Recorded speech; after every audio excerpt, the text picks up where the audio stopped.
the one and only Senator Rodante Marcoleta.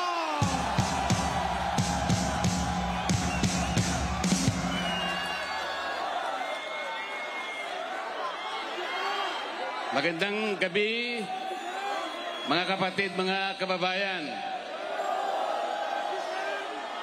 Ako po ang magpapakilala sa inyo sa susunod na magsasalita. Siya po ay matagal kong nakasama sa House of Representatives. At ngayon ay kasama ko pa sa Senate of the Philippines. Ang aking kaibigan, ang aking kumare, Senador Amy Marcos.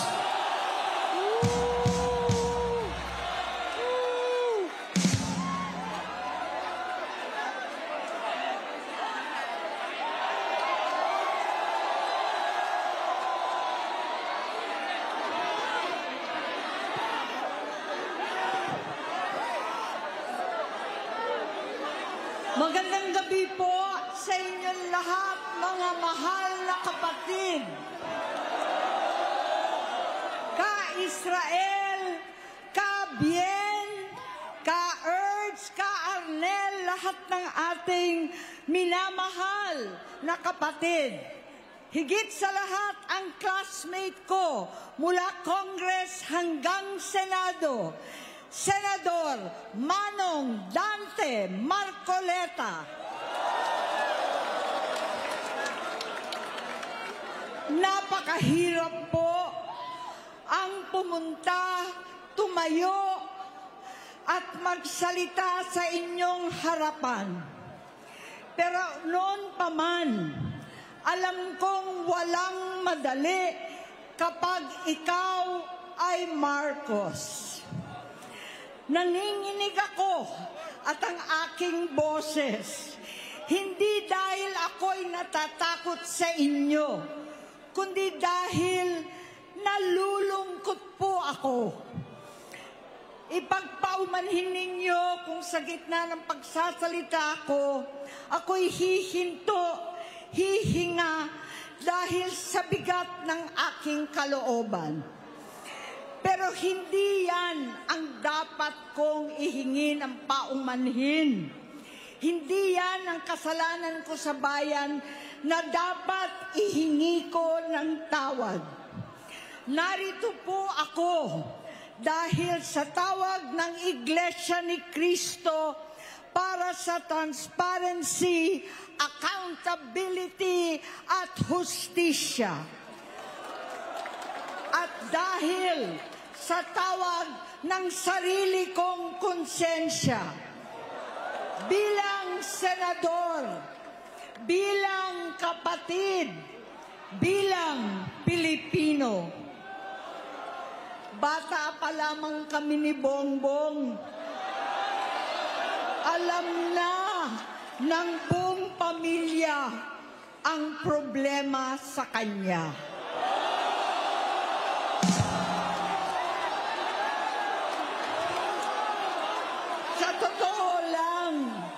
Mababasa naman ng lahat ang mga testimonya ng aking ama patungkol sa kanyang ugali at gawain. Noon, dahil may tatay pa kami, hindi ko pa siya responsibilidad. Noong tumatanda, ay mas naging nakakabahala. Batid ko na nagda-drug siya.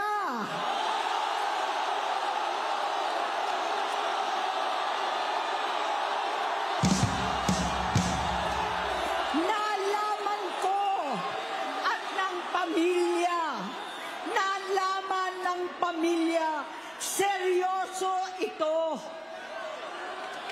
Minsan, kami ng Presidential Guard at Metro Gompa ang naglilinis tuwing nagpa-party po sila.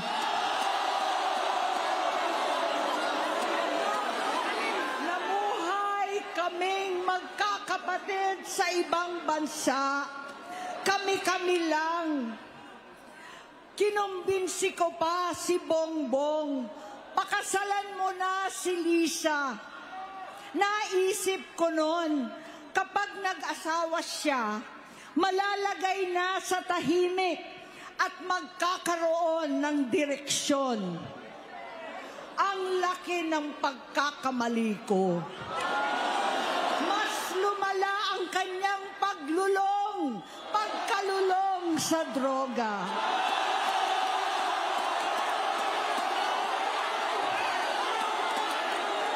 Dahil parehas pala silang mag-asawa.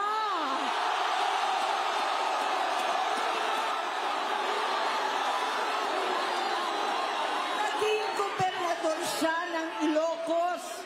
Alam ng mga tao doon na halos hindi siya pumapasok. Tuwing kukumprontahin ko siya, ay nagsasabi siyang magbabago na siya, aalisin na niya ang bisyo. Hanggang sa may nagsumbong na naman sa akin na sa paggising pa lang sa umaga, kasabay ng almusal, marijuana pala.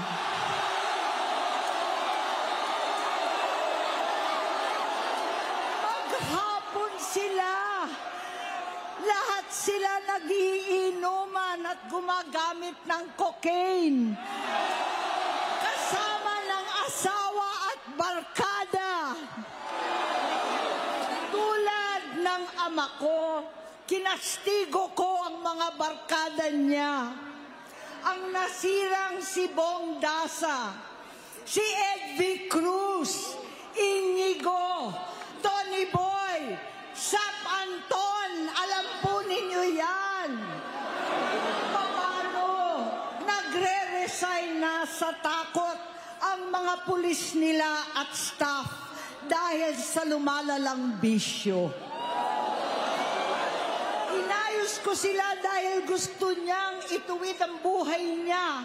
Gusto niyang mag-vice-presidente.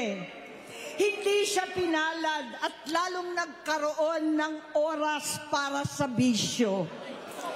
Simula noon, naging malabo sa amin ang lahat. Kaysa mag-away, bigla na lamang lumayo ang loob namin sa isa't isa. Noong 2016, kasabay ng kampanya ni dating Pangulong Duterte laban sa droga, lumabas ang pangalan ni Bongbong sa listahan. Nakasama siya sa listahan ng mga celebrities, mga artista, Maricel Soriano at iba pa.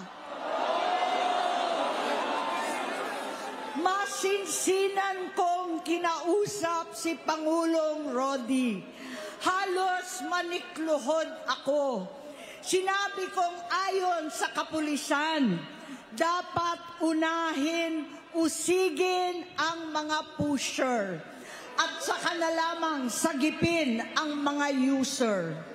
Naligtas si Bongbong. Labis ang takot ko at pag-aalala.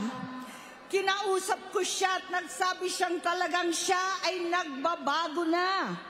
Muli at lagi, hindi ako nawalan ng pag-asa. Ako'y naniwala ulit. Mula noon na natatanggap ko na lang na balita tungkol sa kapatid ko ay regular na pagpapadoktor. Kaya kumalma naman ako.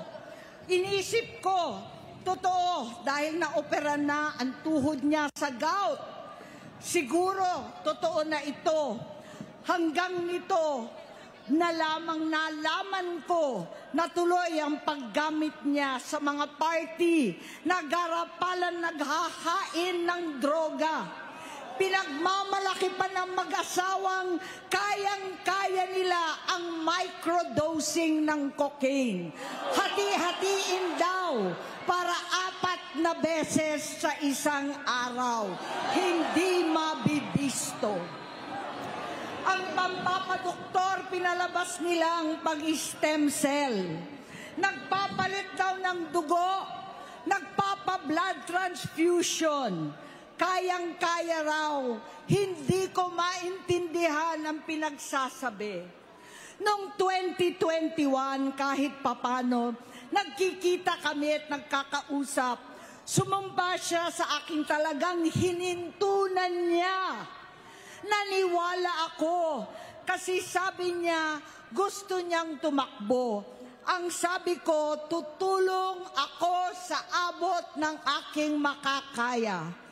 Ipinakilala ko si Bongbong kay Inday. Naging magkatandem sila. Pagkatapos noon ay biglang hindi na niya ako ulit kilala. Kahit si Inday, nagtataka, bigla ako na itsapwera. Kahit ganon, nangampanya pa ako para sa kanya, kahit si Inday na lang ang aking nakakausap. Hindi ko alam bakit ako nakaban sa headquarters nila sa Mandaluyong. Hindi ko alam bakit walang nagre-report sa akin tungkol sa kampanya. Sa totoo lang, masakit mang aminin, nung dinidisqualify na siya, halos papaboran ko na sana dahil may nagsumbong sa akin mula sa kanyang campaign team na gumagamit na naman siya. Nung sinabihan ko, siya at mga taong nasa paligid niya, nagkaisa silang tuluyan akong alisin sa kampanya na ako naman ang bumuo. Sinabi nilang gusto ko na siya ay ma-disqualify para ako ang pumalit. Hindi totoo yun. Iniisip ko ang kalagayan ng aking kapatid at paano siya magsisilbi kung ganyan ang kalagayan niya. Pero pinaparating sa akin na hindi siya lulong at minsan na lamang tuwing nagpa-party. Hindi ko maipaliwanag bakit gusto kong maniwala at hindi mawalan ng pag-asa. Noong nanalo siya, naging pinakamalayo na kami sa isa't isa. Maliban sa opisyal na tagpuan at kapag pumupunta yung nanay namin, hindi ako sumama sa loob ng 3 taon dyan sa Malacanang. Dahil lantara na doon ang inuman, ang paggamit nila ng cocaine at mga bawal na gamot. Hindi ba ninyo nakikita, naririnig, kakaiba na siya magsalita. Hindi na maintindihan kung ano-ano na ang sinasabi at wala na sa sarili. Nagtatago sa kabaitan niya ang pang-aabuso niya sa droga. At nagbunga na ito ng mga nakakapinsalang maling desisyon. Hinayaan niyang kumilos ang mga nakapalibot sa kanya. Yung mga umaastang presidente habang nilululong siya ng mga ito. Hindi na kami nagkausap. Sa harap ng publiko, pinipilit kong magmukha kaming maayos. Pero wala na kaming koneksyon. Hindi ko hinihiling na maunawaan ninyo ako, lahat kayo. Sa palagay ko, ang makakaunawa lamang sa akin ay ang mga pamilyang may pinagdaanan sa adiksyon, sa inom, sa sugal, sa alak, sa bisyo, higit sa lahat, sa droga. Pag hindi ko siya nakakasama, buong aking loob na ipasok sa institusyon, ipagamot, iparehab ko na yan.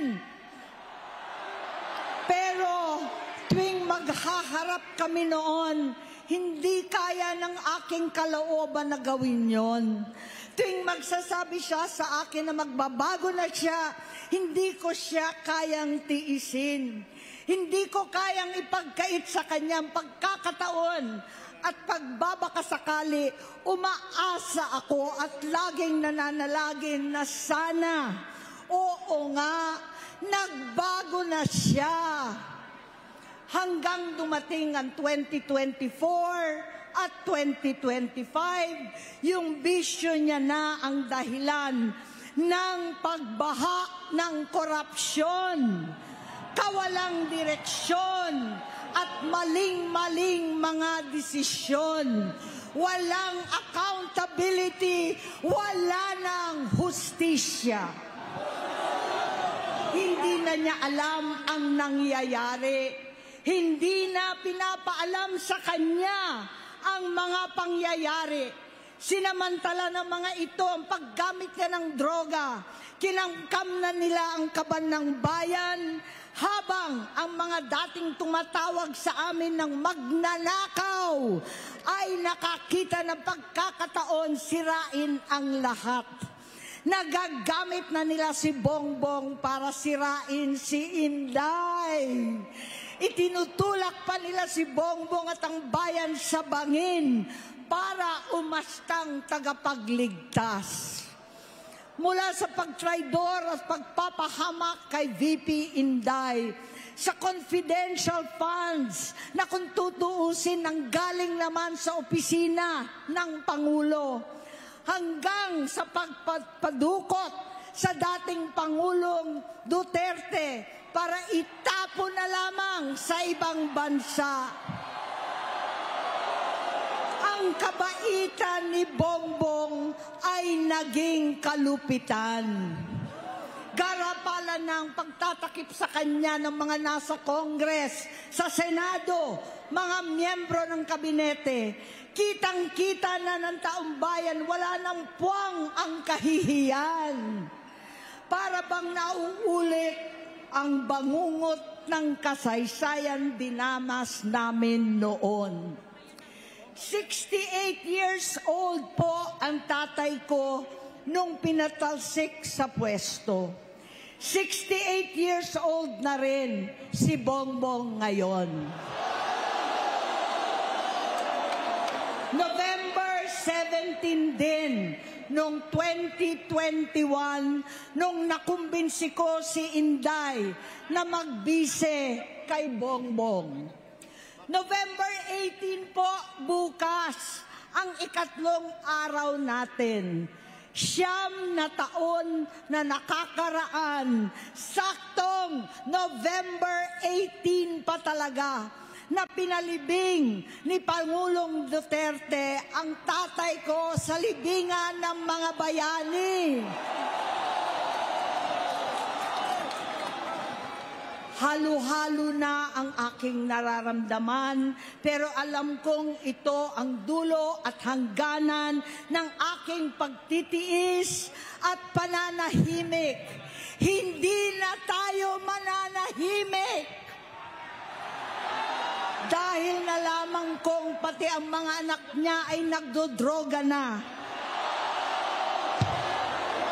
Kinasusuklaman ko pa ang pag-alok ng mag-inang si Sandro ng droga ang aking mga anak at iba pang mga kamag-anak. Yan ang hindi ko na mapapalampas. Sa loob ng halos 4 na dekada, wala akong ibang pinangarap kundi maipakita sa sambayanan na hindi kami masamang tao. Hindi masama ang pamilya Marcos. Gusto kong ibangon ang dangal ng aking ama. Sa pamamagitan na nagpagtatrabaho para sa bayan, sinikap kong maging mabuting gobernador, kinatawan, senador.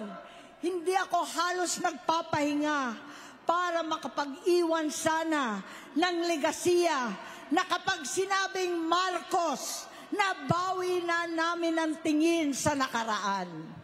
Ngunit sa kagustuhan kong maging responsableng anak, matupad ang pangako ko sa aking ama, nabigo akong maging mabuting kapatid. Naging mahina ako kay Bongbong. sa kapulisan at sundalo, sa lahat ng mga leader at tagapagpatupad ng batas. Siya ang Pangulo natin ngayon. Sinabi ko kung anong kalagayan niya ngayon. Tulungan niyo akong mapabuti ang kanyang kalagayan. Tulungan niyo akong matulungan siya. Hindi niya ako kalaban. Ang kalaban niya ay ang sarili niya. At nadadamay ang bansa sa laban na yan. Bilang senador at lingkod bayan, batid ko ang mga problema at gaya ng bayan, alam ko rin ano ang solusyon. Sa pagkakawatak-watak, patuloy na pamumulitika, pagnanasa sa kapangyarihan ng mga talunan naman, kaguluhan sa Mindanao, alanganing gyera sa China at Estados Unidos, kawalang pananagutan sa flood control scam, garapalan, takipan, panggigipit sa hindi kaalyado, pagkakanulo sa kapwa Pilipino, pagdakip sa dating Pangulong matanda't may sakit upang ihagis lamang sa bansang dayuhan, pagsadsad ng piso, paglaganap ng gutom, paghihingalo ng ekonomiya, at pagsasawalang bahala sa taong bayan. Ang delubyo at kalamidad na nagdudulot ng parusa, ang korupsyon na nauwi sa kawalan ng tiwala at hustisya sa Pilipinas, sa kanyang pamahalaan, lahat ng yan ay masusolusyonan kung ikaw, aking kapatid, magsaayos ng iyong sariling kalusugan. Kapag humupa ang ingay sa politika, kapag umuwi na kami sa aming pamilya, hindi bilang senador, kundi bilang ate, bilang si Manang Amy ni Bonget, kaya itong sasabihin sa harap ng taong bayan, sa harap ninyong lahat at sa harap ni Bongbong. Bonget, magtatatlong taon na tayong hindi nagkakausap. 3 taon ko nang sinusubukan muli na ako'y pakinggan. Siguro ngayon ay makakarating ng buo ang gusto kong sabihin. Walang mababawasan, hindi madadagdagan. Bongbong, nag-aalala sa iyo si Manang. Tuwing nakikita kita sa TV, gusto kitang puntahan. Napakalaki ng pinagbago mo. Itsura, pagsasalita, takbo ng pag-isip. Minsan, napapatanong ako sa sarili ko, ikaw pa ba yan? Si Bongbong ba talaga yung nakikita ko? Pero ako, ading ko, ako pa rin ito. Ako pa rin ang ate mo na tumayong ama't ina sa inyo sa ibang bansa. Ang kasama no sa sumubok na sanggain lahat ng sakit para sa iyo. Ang kapatid mo na hindi mo kailangan hingan ng tawad dahil agad ka nang iniintindi at tatanggapin dahil mahal kita. Nasa Bagong Tipan, kay Lucas, Kapitulo 17, versikulo 3 hanggang 4. Kung magkasala ang iyong kapatid, sawayin mo siya. At kung siya'y magsisi, patawarin mo siya.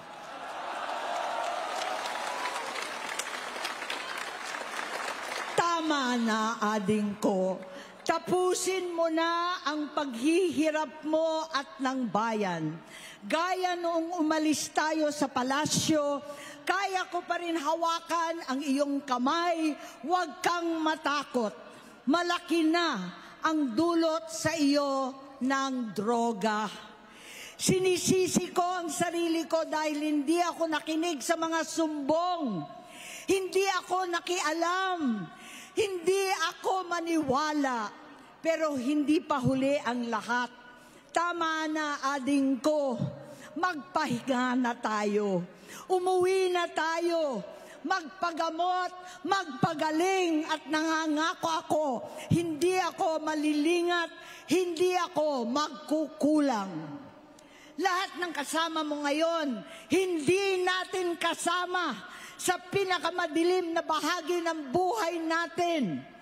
Kasama mo sila ngayon dahil nasa taas ka pa.